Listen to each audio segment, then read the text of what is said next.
Good afternoon, everyone. I'm Crimson Jacob Lacayo, and now I am discussing improvisation in various arts form. So first, objectives.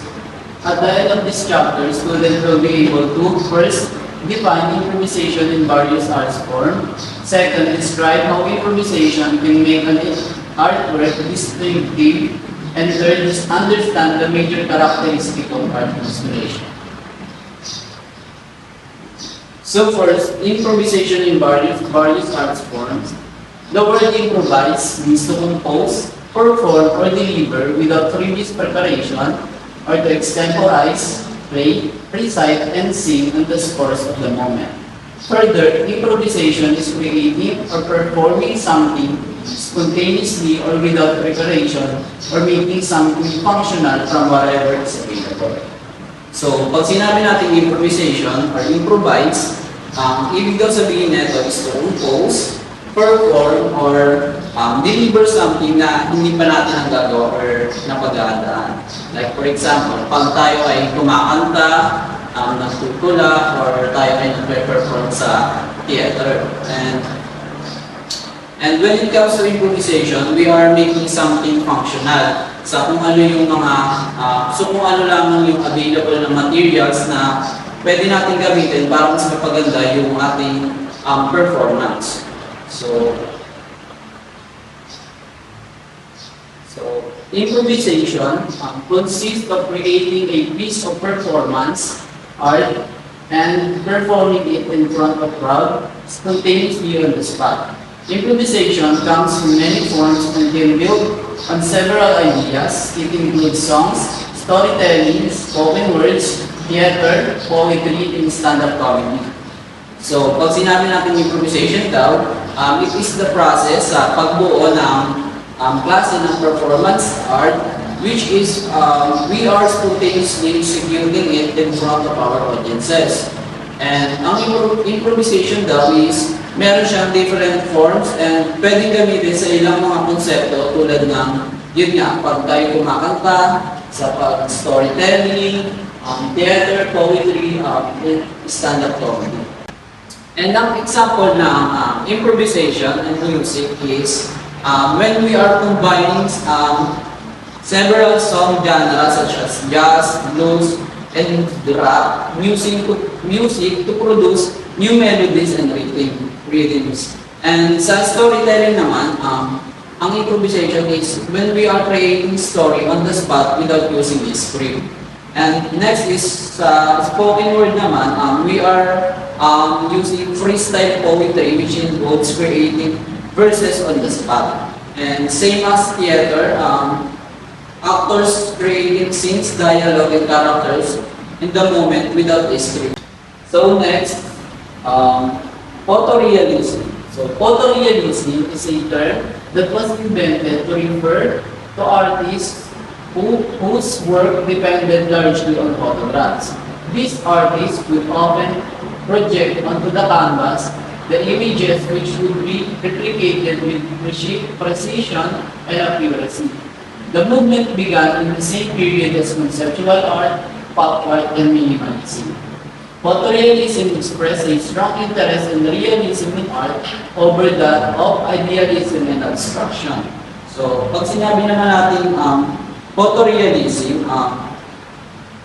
sinasabi na photorealism is a style of art that emerged in late 1960s and early 1970s, and which is primarily in the United States, and it involves sa paggawa ng artwork which is highly accurate artwork tulad ng mga high-resolution pictures.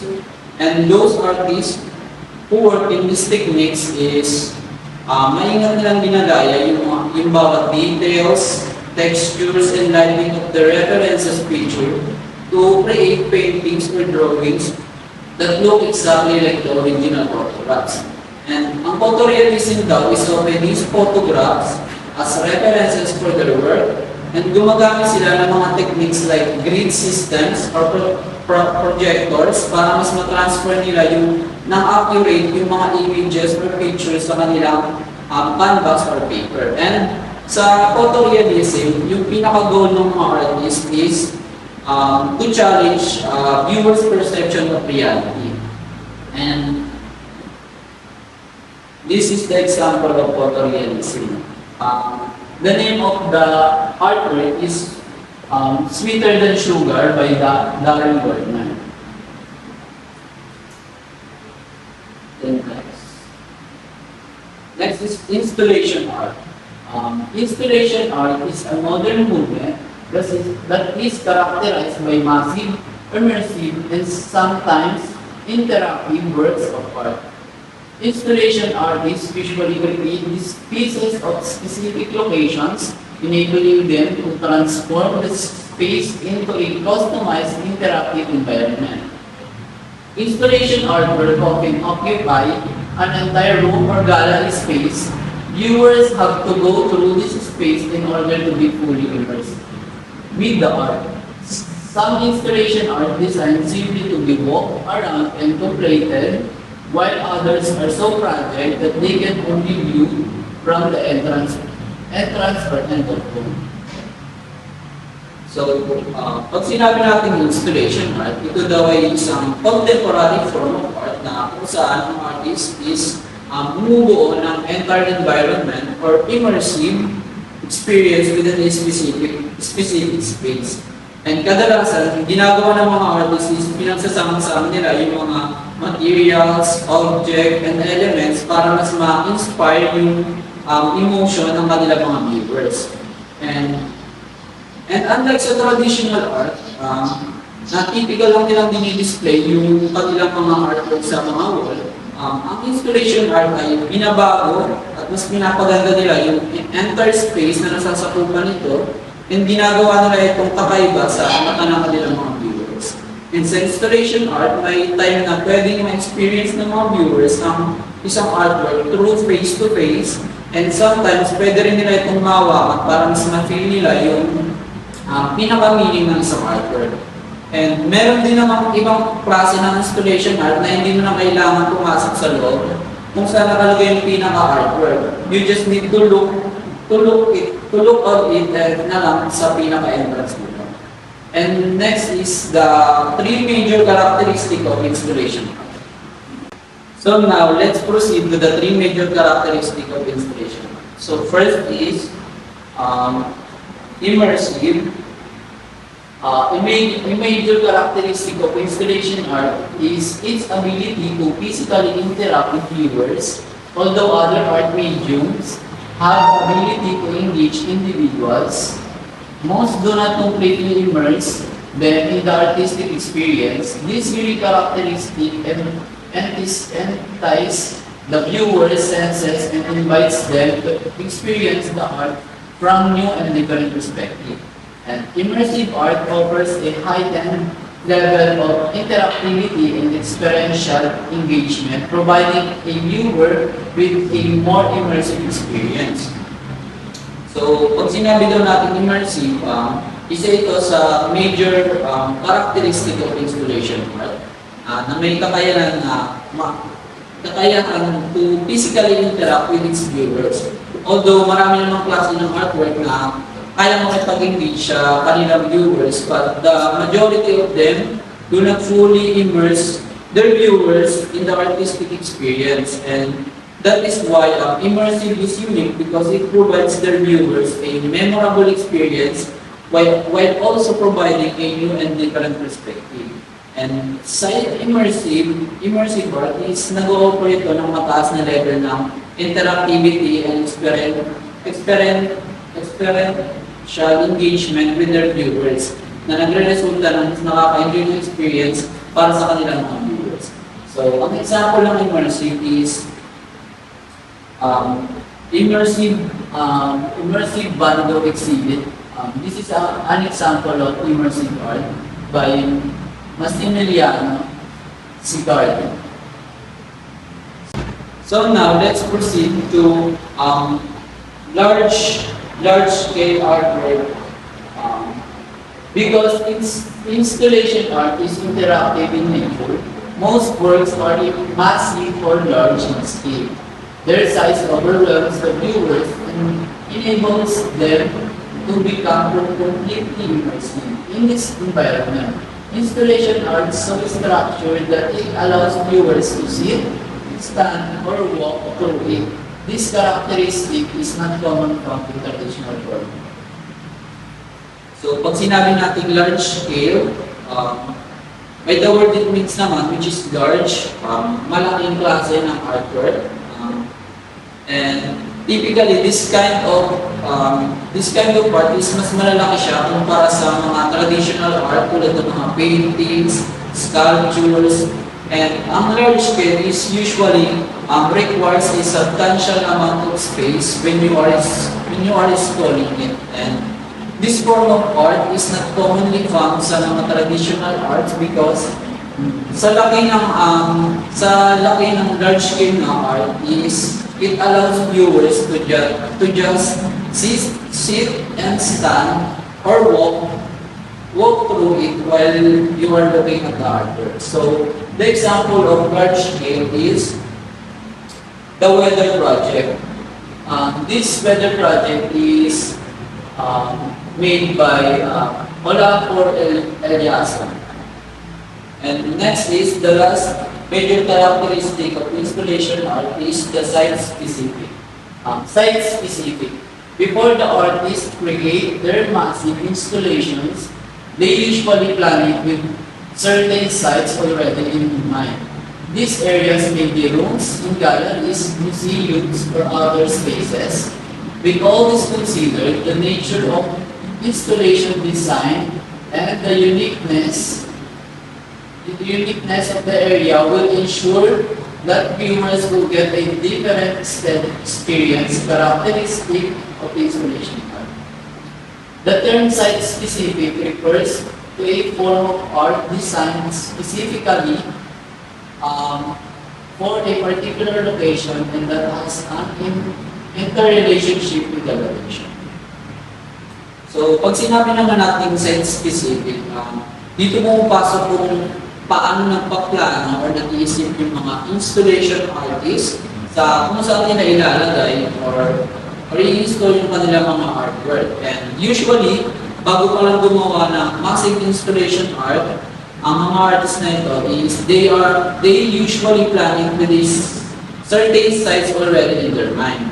And madalas, ang pinipiling location ng mga installation art is yung mga room of galleries, museums, or outdoor spaces. And installation art is, they are making sure na yung kanilang mapipiling specific location is babagay siya sa kanilang massive installation art.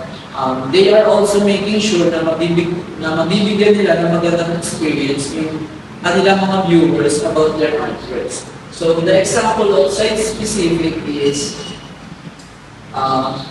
this Spiral Jetty by Robert Smithson. So ito ay isang example ng site-specific artwork. So now let's proceed to applied arts.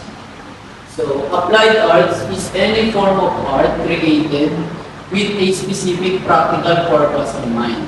This type of art can be found in various mediums such as design, decorations, and even advertising.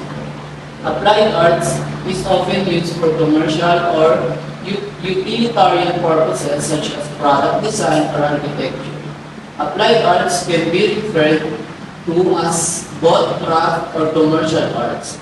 Historically, the applied arts were considered the low arts, while fine arts was considered high arts. So, pag sinabi natin applied arts, it is the process of adding artistic decorations sa mga ordinaryong bagay na madalas ginagamit ng mga tao to make them more aesthetically pleasing, and this includes industrial design, fashion design, interior design, and commercial art. Increasing the aesthetic appeal of utilitarian items does not take away from the object practical purpose. So yung example naman ng applied arts sa industrial design is industrial designer provide concept for produce things includes automobiles, household appliances, and toys. They bring together art, economics, and engineering to create goods that people use for every day. And next is yung sa interior design. Interior designer creates safe, and beautiful living spaces by determining space requirements and choosing essential and decorative elements such as colors, lightings, and materials. And next, we are fashion design. So, fashion design defined as a popular way of dressing at a particular time and place and among a particular group of people. How clothes are designed are affected by factors such as trends, availability of materials, and affordability. Fashion design is the art of applying design and aesthetic or natural beauty to clothing and accessories. Fashion designers are tasked to come up with works that are original, flattering, and comfortable.